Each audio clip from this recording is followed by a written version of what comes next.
What's up, YouTube? Blaze here, and I'm back with another reaction video. As promised, today is going to be part 2 of Martin's KSP videos. If you don't know what KSP stands for, it stands for Kerbal Scuffed Program. Basically, it's the most possible accurate interpretation of a NASA simulator that we're going to get through digital storefronts. Anyway, the difference between the vanilla base game and what Martin's doing is he implanted a bunch of mods just so he could accomplish the goal of interstellar space travel. So here we go. If you guys are ready, I know I am. Let's go! Let's see what that crazy frogman has in store for us.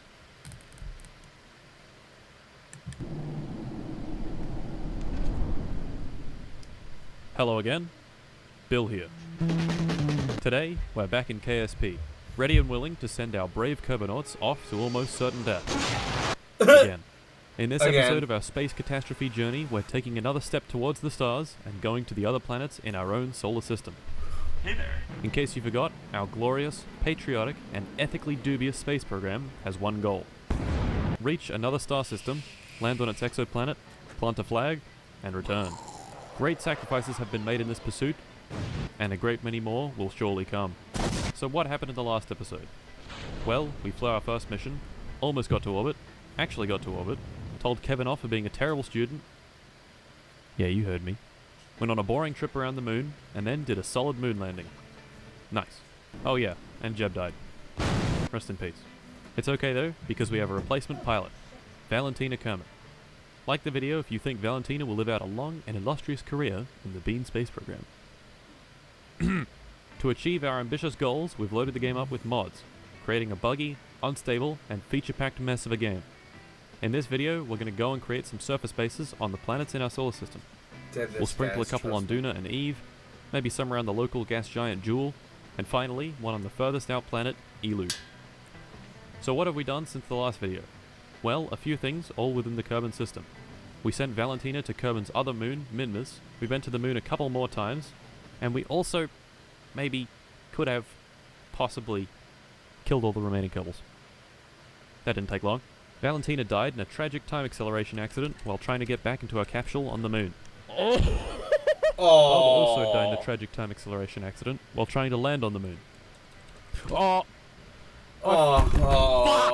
died after taking this terrible affront to God for a high-speed test drive. Oh.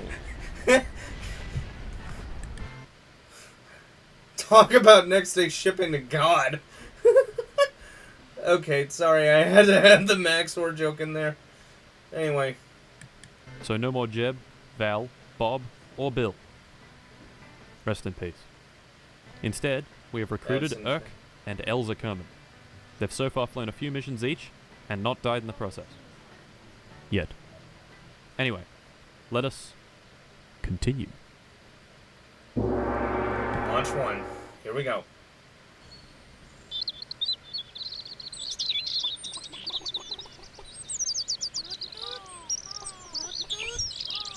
Ah yes, the sweet sound of incredibly loud birds. We're starting our interplanetary exploration Wasn't with as the easiest loud planet to compared to visit, the first Duna, video. which is the Kerbal equivalent of Mars. Our first mission will place an unmanned probe in orbit. This probe will map out the surface and establish a site for future missions to land and perhaps even colonize. For this mission, we have created the most powerful rocket ever built. Yay, For colonization! like the seventh time. Its name, Sorry about the yawn. Joe Bidome. It has 2 big solid boosters. Oh, another cringe president political meme. Here we go. A powerful core stage, and a very efficient upper stage. Now let's get this lad into orbit.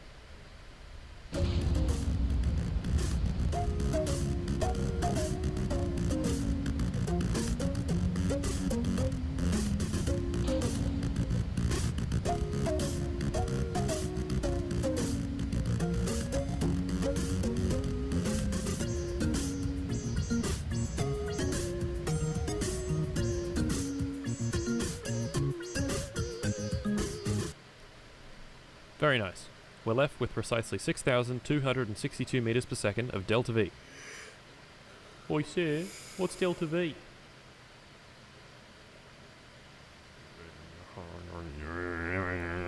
Oh, here we go. Speed. Quite simple. It's how fast you're moving. For example, 4 meters per second. Or, for my American viewers, 2.77 Barrett M82 A1s per second. Velocity. It represents speed, but... Not all Americans think guns, pickups, hot dogs, yeah. Trust me, there's a lot more to Americans than you think. with direction. 4 meters per second, to the right.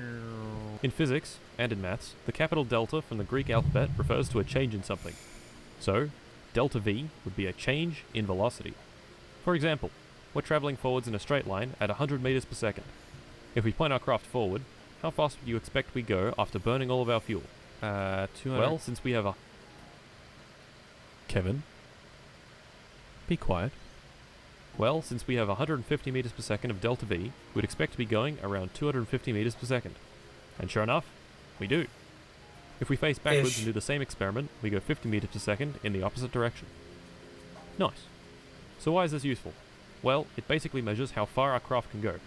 Remember, our craft is being pulled by gravity. In order to escape its influence, we need to go fast. In order to go fast, we need to change our velocity, and thus, we need delta V.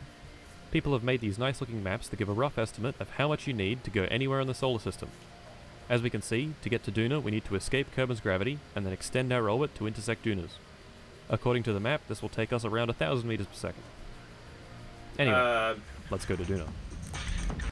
Actually, that's more like 10,060 meters per second.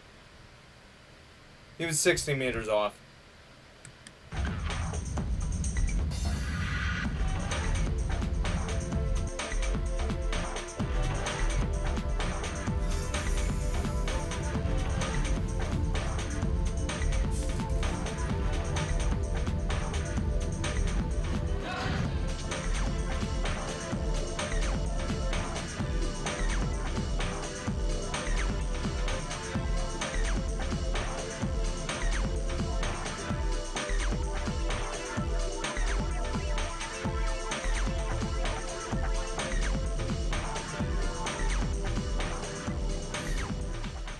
To get our desired trajectory, we carefully plot out a course to a nice low orbit that is highly inclined.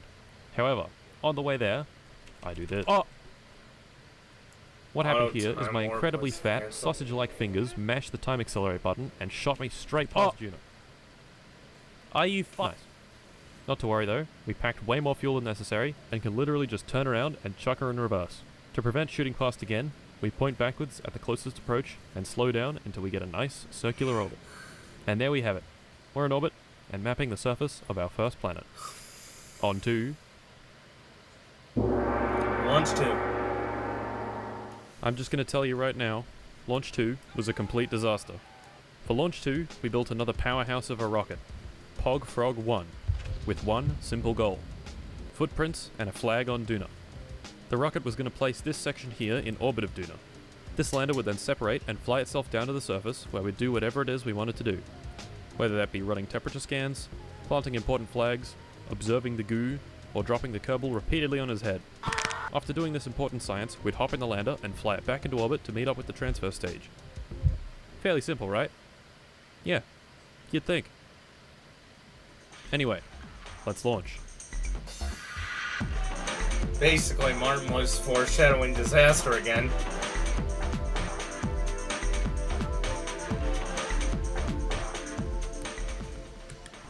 In the words of my favorite YouTuber, Count Dankula, in this business, we call it foreshadowing. It was here in low Kerbal that I realized my first mistake. Luckily, it was fairly inconsequential. Instead of a scientist, the game had placed an engineer into the rocket, meaning we had to launch a quick ship to swap out the Kerbals. After this, we transferred to Duna. In orbit, we separated the lander, hopped inside, and lowered our orbit into the atmosphere.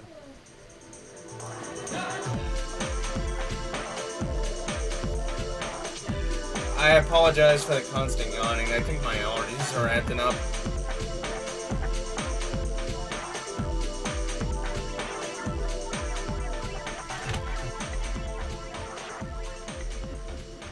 And there we have it.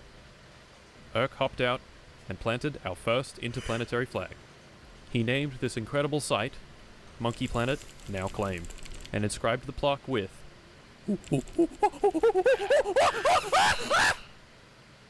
truly an event to behold. Wow. It was at this point that I ended the stream. It was quite successful. Nothing exploded, no Kerbals died, generally, good stream. If only the next went as smoothly. The next stream began where the previous left off. We just landed and collected some sweet science. Now, in KSP, you can quite easily rack up huge amounts of science by visiting different biomes, and this is what I planned to do first thing this stream. Lucky for us, there was a different biome quite close to our landing site, so I decided to go and visit. And then, this happened. Oh, disaster struck. Well, fuck. No way to get back into orbit, no way to meet up with the transfer stage, and no way to get back home. Poor Urk was stranded. So, we immediately got to work on Rescue mission. This was actually quite easy to design, because we'd already done it. Introducing PogFrog 1.5. Thank you. All we had to do was remove the science experiments, most of the transfer stage, add an antenna, and we were ready for launch. So, we launched. However, on the way up to orbit, this happened. Yes, that is in fact where the engine is supposed to be. Despite this minor readjustment, we pressed on with the upper stage and made it into orbit. In orbit, we opened up the solar panels and set an alarm for Duna's transfer window, which was going to be in around 150 days, meaning Urk had to entertain himself on Duna's surface for over half a year. Poor Urk. We then set time acceleration to 1 million times until we got to the transfer window. Just wondering what a transfer window is?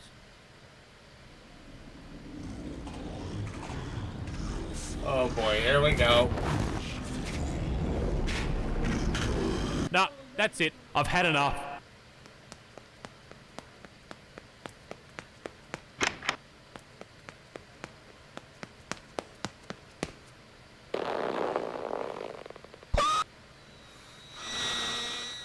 Oh, really? Anyway, class, you may be wondering what a transfer window is. Oh yeah, that's what I wanted to know. Today, we're learning some more basic orbital mechanics. So, here I am, in orbit at 75 kilometers in altitude, only just above Kerbal's atmosphere. Here is Jim. Say hi, Jim. He's orbiting at 150 kilometers in altitude. Which one do you expect orbits You could have going just faster? asked the If question. you said Jim, you're wrong, and you should feel bad. I orbit faster. You could have just answered the question instead of tossing them Well, out. firstly, if you cast your mind back to circle geometry, this circumference is smaller than this one, so it has less overall distance to travel. On top of this, my craft is geometry. experiencing stronger gravity because it's closer to Kerbal. Stronger gravity I means we need more sucked at force in the opposite geometry. direction to cancel it out, which means we need to go faster. Hence, our speed is higher, and our distance is shorter, making each orbit much faster than Jim's. This demonstration also applies to planets. Kerbal is closer to the Sun than Duna, and thus orbits faster. Sometimes they're close together, sometimes they're far apart. Now we would like to travel between them. Lucky for us, there's a time when they line up just right and a craft can travel between them very easily for relatively low fuel. This time is called a transfer window. The downside, of course, is you have to wait for it. Bringing us back to PogFrog 1.5, sitting in orbit of Kerbal waiting for the optimal transfer window. And would you look at that, it looks like we're ready to go.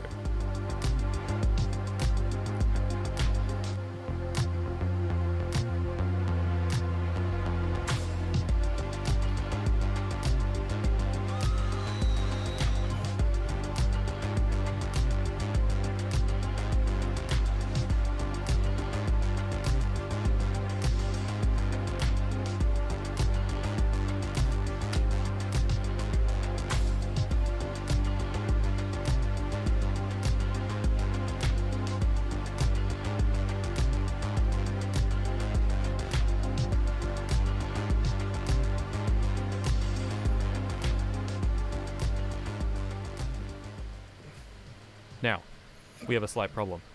Our lander is quite low on fuel, and our Kerbal is about 19 kilometers away, quite close to a half marathon distance. So, we better start waddling.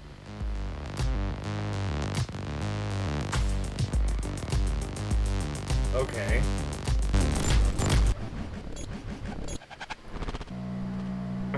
Oh, wow, would you look at that? The footage corrupted, and we're here. Amazing. We seem to be Simply very low on fuel, but that should be okay. Let's get out of here.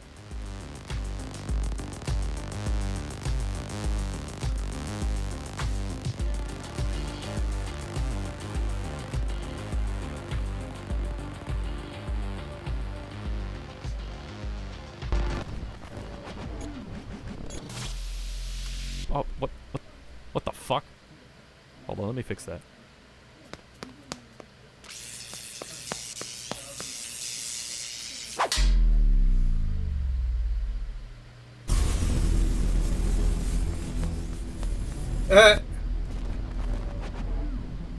There we go. A nice round orbit created by our large amounts of fuel and delta V that we absolutely had on our rocket without question. No questions. Only problem here is, we seem to have run out of fuel, and we need to meet up with the transfer stage in orbit. But we can't, because there's no fuel. So Urk is stranded again. I think you know what this means. Rescue mission 2. Man, how many times is Martin gonna... This mission is even simpler than the last one. Because Urk is no longer on the surface of Duna, we don't need to include a lander. Instead, we can simply include a small orbital vehicle for Urk to use to reunite him with the transfer stage. Unfortunately for Urk, although this rocket is on the pad and ready to go, he'll still need to wait another 150 days for the transfer window and another 100 for the transfer itself. Poor Urk.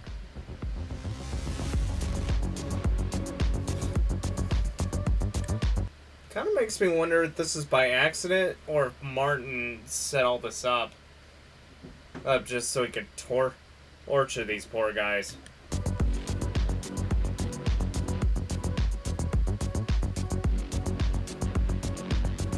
And we're here. Urk, however, doesn't have any fuel in his EVA pack, which means we need to move the rocket just right in order for him to grab onto the ladder. And there we go. We get in, meet up with the transfer stage, get inside, wait for the Duna to Kerbal transfer window, transfer back to Kerbal, ditch the engine and tank, re-enter Kerbal's atmosphere, open up the parachute, land, and recover the vessel. So finally, after several years in space, Urk is home. And unharmed. So we'll give him a one-day break, and then send him back out. Ditch the engine and tank, re-enter Kerbal's atmosphere, open up the parachute, land, and recover the vessel. So finally, after several years in space, Urk is home. And unharmed. God, Wolf.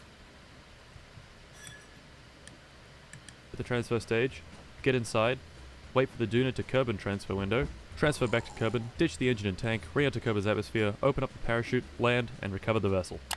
So finally, after several years in space, Urk is home. And unharmed. God will have to beg for my forgiveness. Wow. So we'll give him a one-day break, and then send him back out. Launch 3. So, after a long and tedious design... Okay, let me let him back in.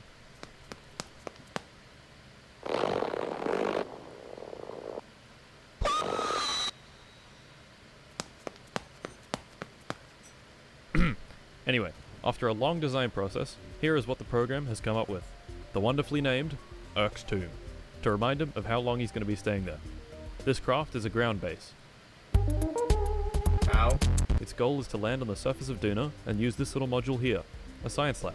In a science lab, you place important data, collected from experiments, and analyze it. It takes in one science as one data, and after analysis, gives you 5 science. So basically, science times 5. Pretty pog if you ask me. Now, Mr. Kerbal.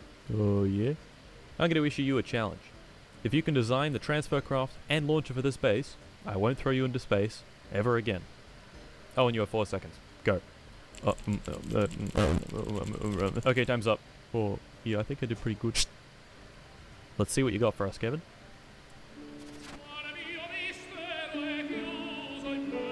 Oh my god. It's beautiful.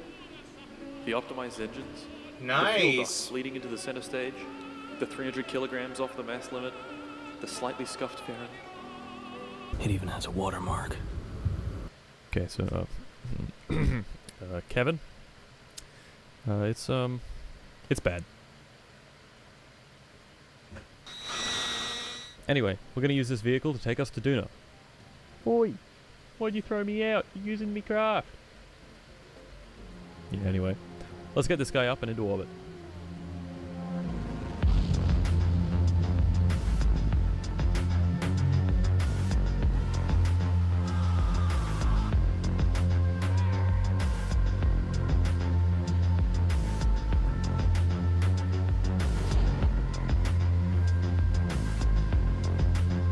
Alright, I think you know the drill by now.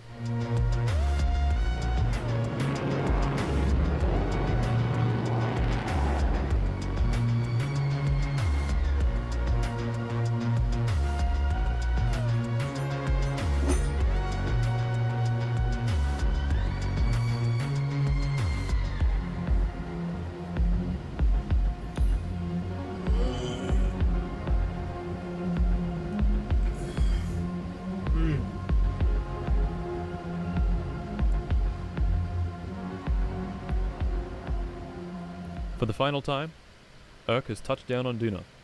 Unfortunately for him, he will never leave again. He plants a flag and inscribes the plaque with, "Uh-oh." Poor Urk. He goes and runs all the experiments available on the craft. This would ordinarily create a pretty big bounty of science for us, but with this science lab we can turn it into a huge amount of science, given some time.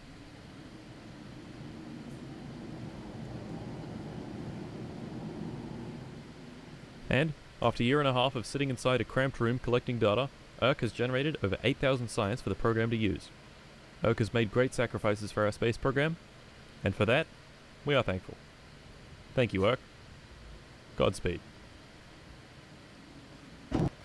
Oh, wait, what the hell? Where'd he go?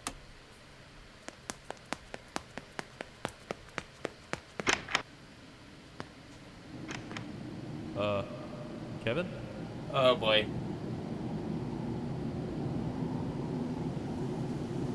Hey, Kevin, what are you doing? What the fuck? Where'd you get that from? Kevin, get back, Kevin, what the fuck? Where'd you get Kevin? I'm doing my own thing. Fuck you. Kevin.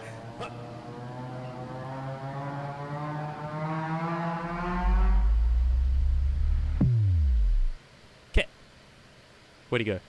What the hell? He'll come back, right? Right?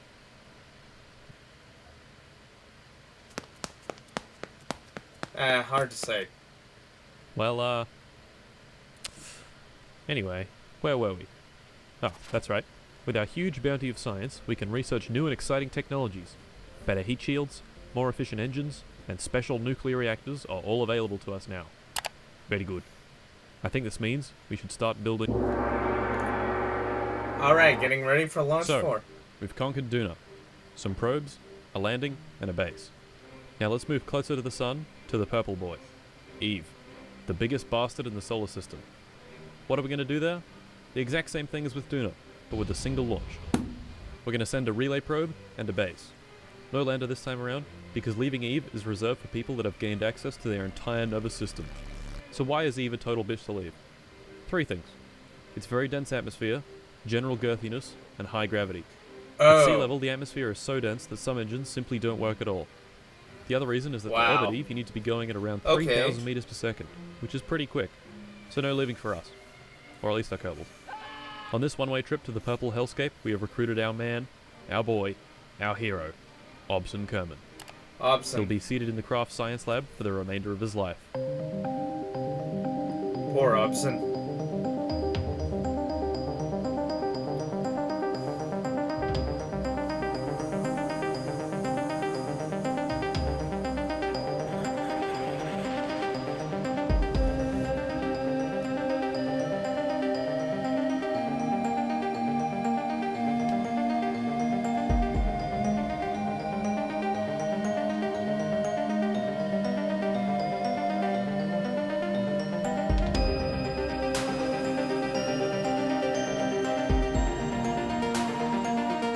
Lower it into the atmosphere.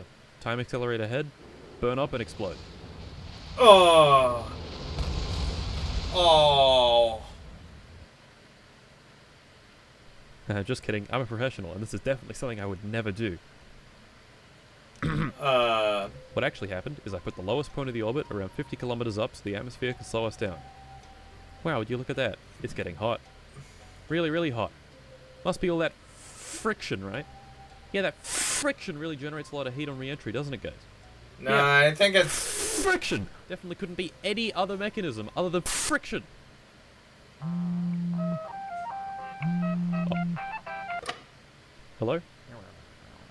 Yeah, who is this? Wait, what about the YouTube comment? Oh, it's not friction? Huh.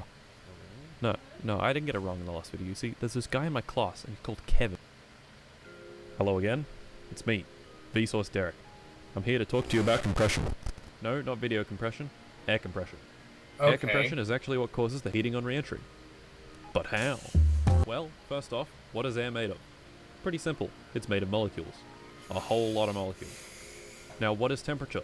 Also pretty simple. It's how much a given molecule or atom is vibing. More vibes equals more kinetic energy, which equals higher temperature. Fairly simple. So as you can imagine, if you squish a bunch of air molecules together, they're going to bump into each other quite a lot. Bumping into each other equals more vibes, which equals higher temperature. Now, normally moving around in the air doesn't burn you to a crisp because the air molecules can get out of the way. However, say we're traveling at a modest 3 kilometers per second. The air molecules now don't have any time to get out of the way and are compressed into a superheated plasma. Pretty cool. Actually no, pretty hot. Which is why we have this heat shield. Anyway, we don't burn up in the atmosphere, deploy the chutes, jettison the heat shield, deploy the legs, and touch down on the surface of heat. Very good. Hobson leaves the confines of the science lab for the last time in his life and plants a flag reading, Hobson in the house. Nice. Once he gets back inside, he begins working through the mountain of data, slowly turning it into sweet, sweet science. How much science? Well, after 3.5 years, he manages to acquire 25,000 science points. Well done, Hobson. Good job.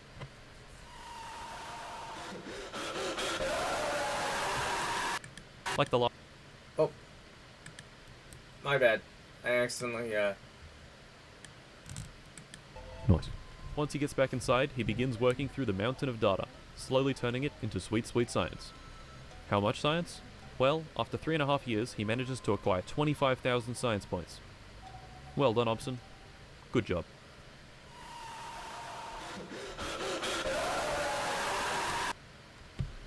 I've been locked in this room for 3 years. This is my final message. Please send help. All he wants is science. I can't stop research. I can't stop the research. I can't stop the research. Oh, poor Hobson was having a crash out. Like the last time, we use the science to unlock more parts, and then we go out again. Launch 5. So, there we go. Eve conquered in one launch. Very good. Next up, the Joule system. Now there's a problem with going to Joule. Joule. It's very far away, which means our high-powered 4G antennas can't reach it to communicate with our crafts. Even if we upgrade it to the skin-melting speeds of 5G, the signal will still be lost behind all the planets. The solution? A relay satellite network in orbit of Joule. Like real 5G, our satellites are short range. So how do we solve this problem? More satellites. Behold, the great and powerful Telstra Incorporated 5G tower dispenser. The most powerful rocket ever built. 16 satellites per layer, 2 layers per hex section, 3 hex sections. In total, 96 satellites in a single launch. 96 satellites in one single 5G launch? coverage, here we wow. go.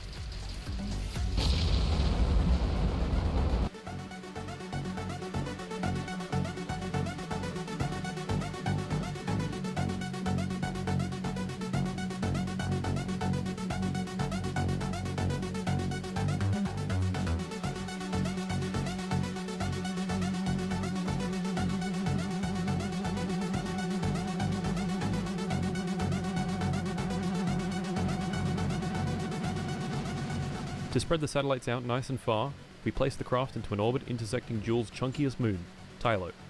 Then we max out the reaction wheels, spin up the craft to a truly eye-watering speed, and...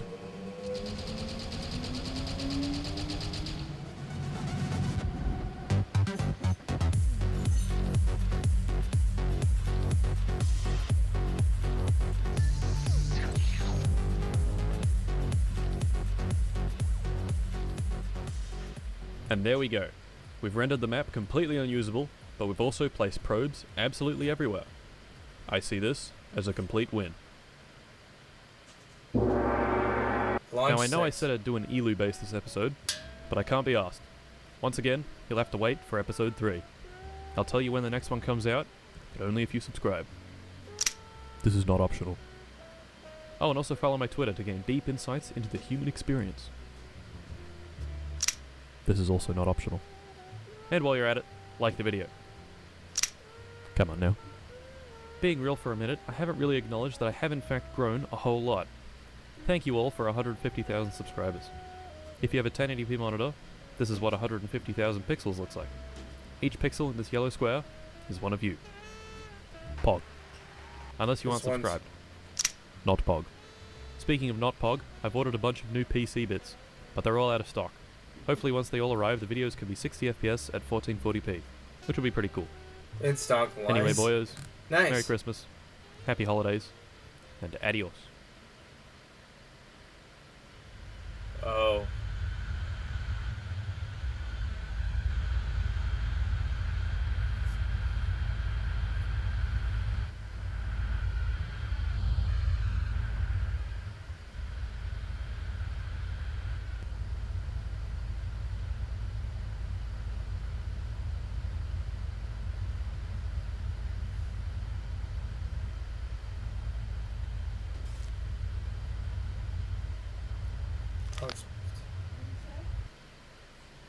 Oh. Well, it just got more interesting.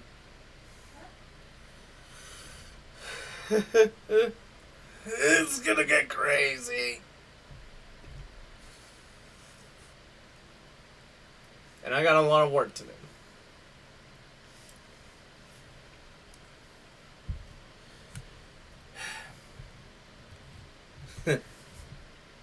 Man, this is definitely as much of a rabbit hole as it was from the depths. I think after I do Martin's ASP videos, I'm probably gonna start looking into his Factorio videos. I hope you guys are willing to see that. But anyways, that's it for me. If you liked today's video, please leave a like, drop a comment down below. Also, please feel free to hit the subscribe button and hit the bell icon to get notified when I post new videos. Sadly, I'm not going to be here for a stream on Wednesday. Hey, I'll be back on Thursday late afternoon because of some errands I need to run. And also, hopefully, after the weekend, and I'll have everything set up so I can keep doing what I'm doing. So, until next time, see ya. I'll be back next week with part 3 and part 4.